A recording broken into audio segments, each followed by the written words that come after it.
మధుర మీనాక్షి అమ్మవారు ఒకప్పుడు భక్తులను కాపాడే శాంతస్వరూపిణి కాదు, రాత్రివేళ మనుషులను మింగేసే భయంకర శక్తిగా ఉండేదని మీకు తెలుసా? పాండ్యులు నిర్మించిన ఆలయంలో పగలు భక్తులకు దర్శనమిచ్చే అమ్మవారు రాత్రి అయితే గర్భగుడి దాటి బయటికి వచ్చి తమస్సుగుణంతో దొరికిన వారిని మింగేసేవారు. భయంతో పాండ్యరాజ్యంలో ప్రజలు రాత్రి బయటికి రావడం మానేశారు. రాజ్యం మొత్తం నిశ్శబ్దంగా మారిపోయింది. యజ్ఞాలు, హోమాలు, పండితుల ప్రయత్నాలు ఏవి పనిచేయలేదు.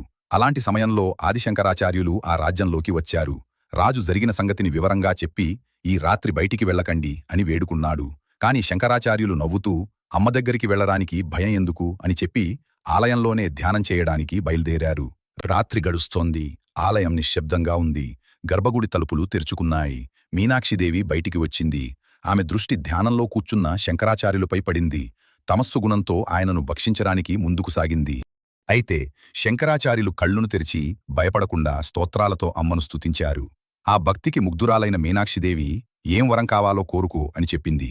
అప్పుడు శంకరాచార్యులు ఒక అద్భుతమైన షరతు పెట్టారు. పాచికలాడుదాం. నేను గెలిస్తే మీరు ఈ సంహారం ఆపాలి.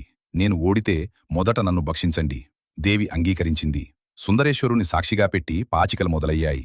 ఆట కొనసాగుతుండగా రాత్రి గడిచి తెల్లవారుజామైపోయింది. అంతలో మీనాక్షిదేవి పాచికలు వేసి, చూడు నాయనా, నేనే గెలిచాను అని చెప్పింది. అప్పుడే శంకరాచార్యులు మెల్లగా నవ్వి, తల్లి, ఆట మీరు గెలిచారు, కాని నిజానికి నేను గెలిచాను అని చెప్పారు. అప్పుడు సుందరేశ్వరుడు చిరునవ్వుతో ఇలా అన్నాడు. దేవి, శంకరాచార్యులు ఆట ఆడుతుండగానే సంఖ్యాశాస్త్రంతో ఒక శ్రీచక్రాన్ని సృష్టించి అందులో నిన్ను బంధించాడు. ఆ మాట విన్న మీనాక్షిదేవి శంకరాచార్యుల తెలివికి ముగ్ధురాలై ఆయనను ఆశీర్వదించింది. ఆ క్షణం నుంచి తనలో ఉన్న తామస్సుగుణాన్ని జయించి శాంతస్వరూపినిగా మారింది. అప్పటినుంచి మధుర మీనాక్షి అమ్మవారు భక్తులను కాపాడే దయామయీ దేవిగా మారింది. అపారమైన శక్తి కూడా. జ్ఞానం ముందు తలవంచుతుంది.